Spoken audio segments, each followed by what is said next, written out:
Océane claqua la portière de sa vieille Peugeot avec une rage contenue, les clés tintant comme un avertissement dans l'air chargé de sel marin.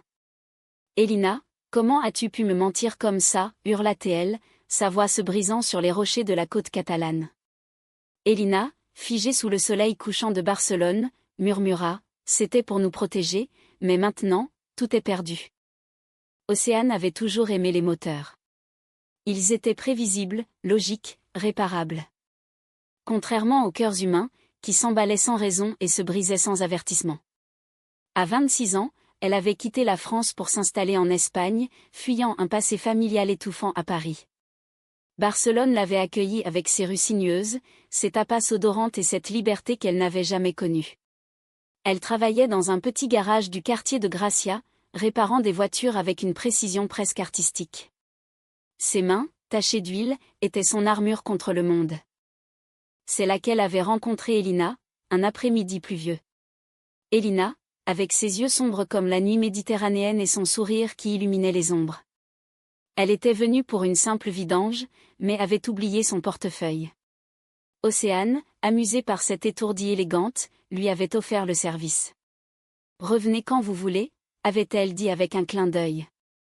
Elina était revenue, non pour la voiture, mais pour elle.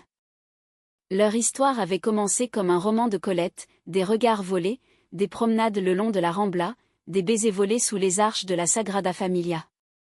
Elina, 24 ans, était une artiste peintre, originaire d'une famille conservatrice andalouse installée à Barcelone. Elle peignait des toiles abstraites, où les couleurs se mêlaient comme leur corps lors de leur nuit passionnée. Océane se sentait vivante pour la première fois, aimée sans condition. Mais les ombres planaient déjà. Un soir, alors qu'elle dînait dans un petit bistrot près de la plage de la Barceloneta, Elina avait reçu un appel. Son visage s'était assombri. « C'est mon oncle » avait-elle murmuré en raccrochant. « Il veut que je rentre à Séville pour les fêtes familiales. » Océane avait haussé les épaules. « Vas-y, je t'attendrai. » Mais Elina avait hésité, ses doigts tremblants sur la nappe. « Il ne sait pas pour nous. » Personne ne sait. C'était le début des fissures. Elina parlait peu de sa famille, mais Océane sentait une tension sous-jacente. L'oncle d'Elina, un homme d'affaires prospère nommé Javier, régnait sur le clan comme un patriarche d'un autre âge. Il avait élevé Elina après la mort de ses parents, et son influence était omniprésente. « Il m'a tout donné » disait Elina, « mais il attend beaucoup en retour. » Quelques semaines plus tard, la voiture d'Elina, une Fiat rouge capricieuse, tomba en panne sur la route côtière menant à Sitges. Elina appela Océane en panique. « Je suis coincée, viens m'aider. » Océane, toujours prête à jouer les héroïnes, sauta dans sa Peugeot et fila vers le sud. Le soleil tapait fort, l'air vibrait de cigales. Elle trouva Elina assise sur le capot, les cheveux ébouriffés par le vent, un sourire soulagé aux lèvres. « Ma sauveuse » s'exclama Elina en l'embrassant. Océane rit, mais son cœur battait fort. Elles passèrent l'après-midi à réparer la voiture ensemble, les mains d'Océane guidant celles d'Elina sur les outils. C'était intime, sensuel, comme une danse. Mais alors qu'elle terminait, un SUV noir s'arrêta derrière elle. Un homme en descendit, grand, moustachu, avec un regard perçant. Javier, l'oncle d'Elina. « Qu'est-ce que c'est que ça » tonna-t-il en espagnol, avant de passer au français impeccable, teinté d'accent. Elina pâlit. « Tio, c'est Océane, une amie qui m'aide avec la voiture. » Javier scruta Océane de haut en bas, un sourire froid aux lèvres. « Une amie, hein ? Intéressant. Monte dans ma voiture, Elina. Je te ramène. » Océane sentit un frisson. Javier n'était pas dupe. Ce soir-là, de retour à Barcelone, Elina confia ses peurs. « Mon oncle est traditionnaliste. Il veut que je me marie avec un homme de bonne famille. Il a déjà arrangé des rencontres. » Océane serra les poings. « Et toi, qu'est-ce que tu veux ?» Elina l'embrassa. « Toi. Seulement toi. » Mais les doutes s'insinuaient. Javier commença à appeler Elina plus souvent, l'invitant à des dîners d'affaires. Océane remarqua des changements, Elina rentrait tard, évitait les questions. Une nuit, après une dispute, Elina avoua, « Il sait pour nous. » Il m'a vu avec toi. Océane explosa. Et alors? On s'en fout. Mais Elina pleura. Il menace de me couper les vivres, de ruiner ma carrière artistique. C'était le début de la tourmente. Océane, fière et indépendante, refusa de se cacher. Elle proposa à Elina de partir ensemble, de recommencer ailleurs. Mais Elina hésitait, déchirée entre son amour et sa loyauté familiale. Ravière, rusée, invita Océane à un dîner, pour discuter. Elle accepta, pensant pouvoir le raisonner. Le restaurant était chic, surplombant la mer Ravière, en costume impeccable, commanda du vin français. Vous êtes une femme talentueuse, Océane. Mais Elina a un destin tracé. Océane riposta, son destin, c'est elle qui le choisit. Ravière rit doucement. Vous êtes naïve. Dans notre monde, la famille prime. Et vous? Vous n'en faites pas partie. Ce soir-là, Océane rentra furieuse. Elina l'attendait, anxieuse. Elles firent l'amour avec une passion désespérée, comme si c'était la dernière fois. Mais le lendemain, Elina disparut. Un message, je dois réfléchir. Pardonne-moi. Océane chercha partout, appela, envoya des messages. Rien. Les jours devinrent des semaines. Elle erra dans Barcelone, hantée par les souvenirs. La Sagrada Familia lui semblait maintenant une cathédrale inachevée, comme leur amour. Elle réparait des voitures mécaniquement, le cœur en miettes. Puis, un appel anonyme, Elina est à Séville, avec son oncle. Il la force à se fiancer. Océane n'hésita pas. Elle prit la route, traversant l'Espagne sous un ciel orageux. Séville l'accueillit avec ses orangers et ses flamencos, mais elle n'avait Dieu que pour Elina. Elle trouva la maison familiale, une villa opulente. Ravière l'accueillit avec un sourire triomphant. Vous êtes tenace. Mais Elina a choisi. Océane exigea de la voir. Elina apparut, pâle, vêtue d'une robe élégante. Océane. Pars, s'il te plaît. Mais dans ses yeux, Océane vit la vérité, la peur, l'amour étouffé. Non, dit-elle. Je t'aime. Viens avec moi. Ravière intervint, elle est promise à un autre. Un homme respectable. La confrontation éclata. Elina, déchirée, avoua, j'ai accepté pour te protéger. Il menaçait de te faire du mal, de détruire ton garage. Océane fut stupéfaite. La trahison la frappa comme un coup de poignard. Tu m'as menti? Pour lui? Elina pleura, s'effondrant dans les bras d'Océane. Ravière observa, impassible. C'est pour son bien, dit-il. Mais Océane, la rage au ventre, le défia, son bien, c'est d'être libre. Pas une marionnette dans vos jeux de pouvoir. Ils partirent cette nuit-là, fuyant Séville sous les étoiles. Elina raconta tout, comment Ravière avait découvert leur relation par un détective privé, comment il l'avait manipulée avec des promesses et des menaces. Il voulait me marier à son associé pour consolider ses affaires. Je t'ai trahi pour te sauver. Océane, blessée, pardonna difficilement. L'amour sans confiance, c'est quoi? De retour à Barcelone, elles tentèrent de reconstruire. Les nuits étaient tendres, les jours incertains. Océane peinait à oublier la trahison. Elina peignait frénétiquement, ses toiles reflétant leur tumulte, des tourbillons de rouge et de bleu, symboles de passion et de mélancolie. Mais Ravière n'abandonna pas. Il envoya des lettres, des appels, même des hommes pour intimider. Un soir, le garage d'Océane fut vandalisé. Des outils brisés, des voitures rayées. Un message, laisse-la partir. Océane appela la police, mais sans preuve, rien ne fut fait. Elina, terrifiée, proposa de retourner chez son oncle. Pour arrêter ça. Océane refusa. On affronte ensemble. Leur relation s'approfondit dans l'adversité. Elle parlait des heures, partageant des secrets enfouis.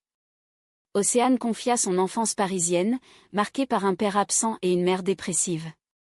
J'ai appris à réparer les choses cassées, mais pas les cœurs. Elina raconta son orphelinat andalou, sauvé par Ravière mais étouffé par lui. Il m'a donné une vie, mais pas la liberté. Un week-end, elles s'échappèrent à la Costa Brava. Les falaises abruptes, la mer turquoise. Elles marchèrent main dans la main, le vent portant leur rire. « Promets-moi qu'on ne se quittera plus », murmura Elina. Océane l'embrassa. « Jamais. » Pourtant, le doute persistait. Elina recevait des cadeaux anonymes, des bijoux, des invitations à des expositions. Ravière tissait sa toile. Un jour, Océane trouva une lettre dans l'appartement, « Reviens, ou elle paiera ». Furieuse, elle confronta Elina. « Tu lui parles encore ?»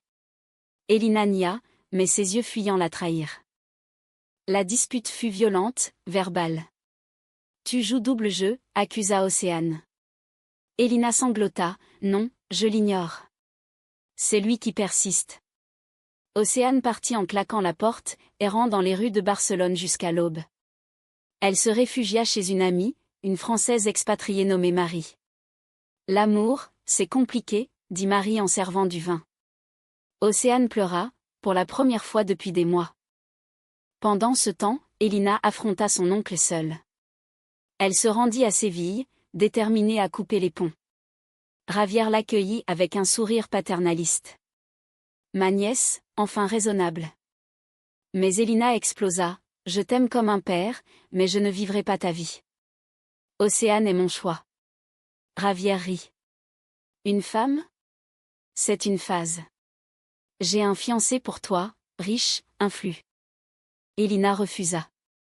Ravière, furieux, révéla son plan. Il avait des dossiers sur Océane, des dettes passées en France, qu'il pouvait utiliser pour la ruiner.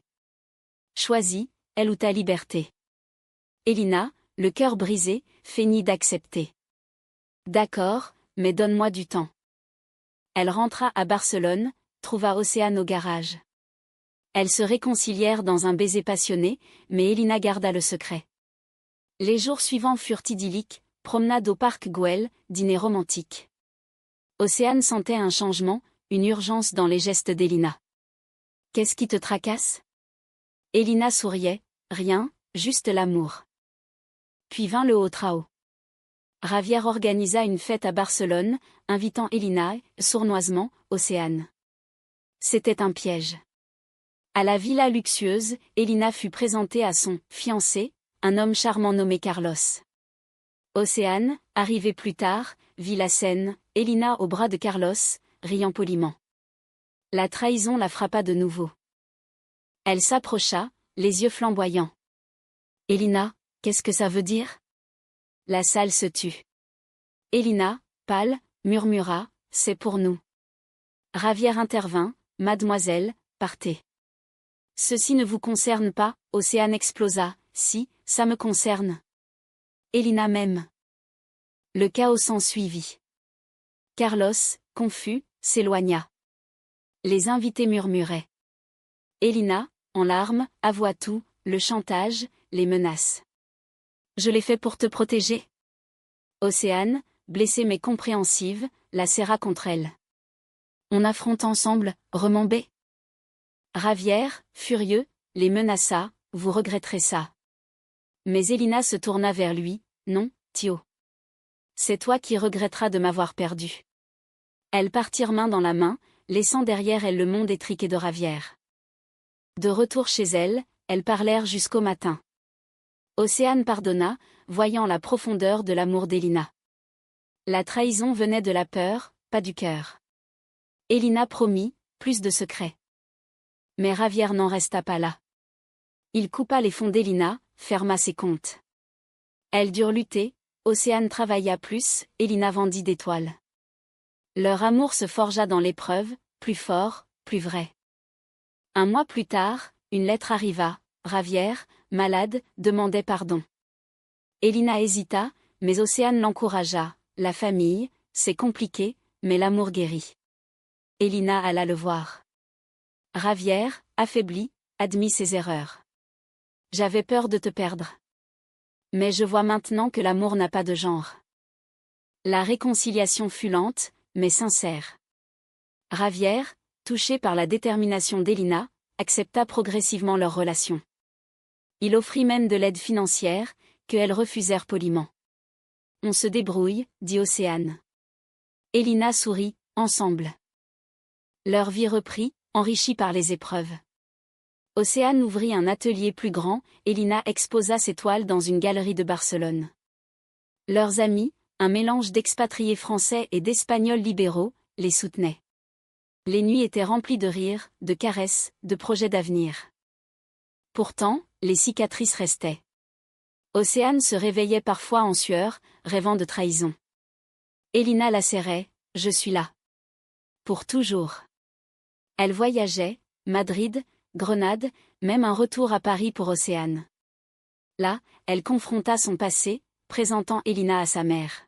« Elle est ma vie, dit-elle. » Sa mère, surprise mais touchée, les embrassa. Un soir, sur la plage de la Barceloneta, Océane s'agenouilla. « Elina, veux-tu m'épouser ?»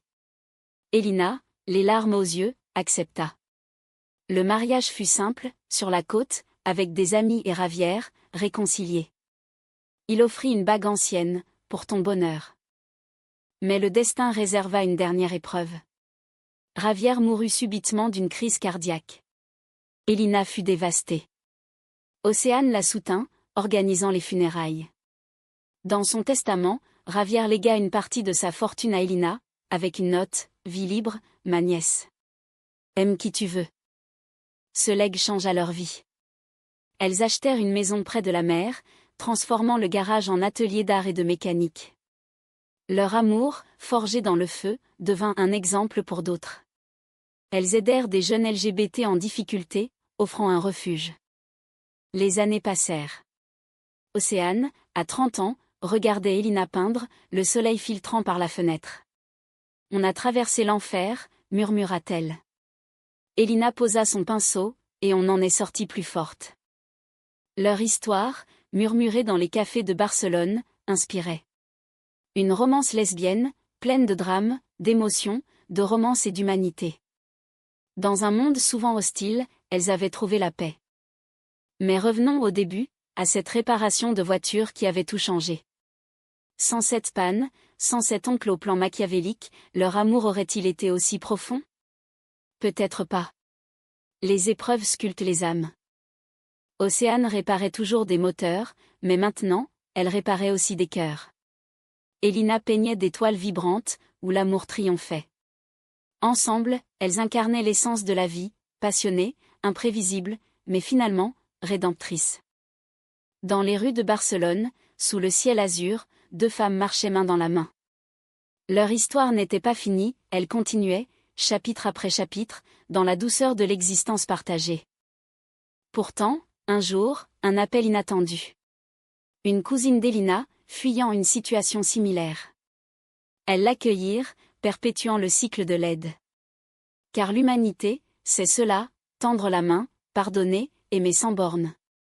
Océane et Elina, deux âmes entrelacées, prouvaient que l'amour, même trahi, pouvait renaître plus fort.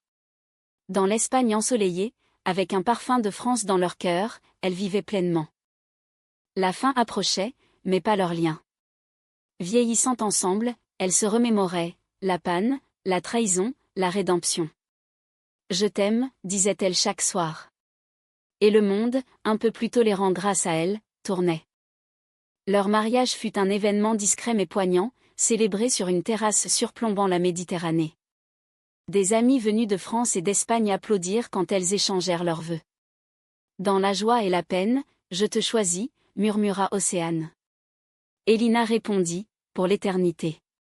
Ravière, présent malgré sa santé fragile, versa une larme. « J'étais aveugle », confia-t-il plus tard. « Merci de m'avoir ouvert les yeux. » Après la mort de Ravière, Elina hérita non seulement d'argent, mais d'un legs émotionnel. Elle fonda une association pour soutenir les jeunes LGBT en Espagne, utilisant la villa familiale comme centre d'accueil. Océane, à ses côtés, offrait des ateliers de mécanique aux adolescents en rupture, leur apprenant l'indépendance. Réparer une voiture, c'est comme réparer une vie, disait-elle. Les défis ne manquaient pas. Des préjugés persistants, des familles hostiles. Mais leur couple, solide, inspirait. Une jeune fille, fuyant un mariage forcé, trouva refuge chez elle. Vous m'avez sauvé, dit-elle. Elina sourit, non, tu t'es sauvé toi-même. Nous t'avons juste tendu la main. Les années filèrent. Océane et Elina adoptèrent un enfant, une petite fille nommée Luna, symbole de leur amour renouvelé. Luna grandit dans un foyer rempli de rires, de peinture et d'odeurs d'huile moteur. Mes mamans sont des héroïnes, disait-elle fièrement. Un soir d'été, assises sur la plage, elles regardèrent le soleil se coucher. Souviens-toi de cette panne de voiture, rit Océane. Elina posa sa tête sur son épaule, comment oublier? C'était le début de tout. Leur histoire, racontée dans un livre qu'Elina écrivit, toucha des cœurs au-delà des frontières. Un roman lesbien, imprégné de drame français et de passion espagnole. Les critiques louèrent sa profondeur humaine, une ode à l'amour résili. Mais pour elles, c'était simplement leur vie. Pleine de hauts et de bas, de trahisons surmontées et d'émotions pures. Dans un monde en évolution, elles incarnaient l'espoir. La fin de leur chapitre approchait, mais pas leur héritage. Luna, adulte, continua leur œuvre. Océane et Elina, âgées mais vibrantes, se tenaient la main jusqu'au bout. Ainsi se termine cette saga, une réparation de voiture qui mena à la réparation d'âme. Avec un oncle au plan détourné, mais un amour qui triompha. Personnel, romantique, humain.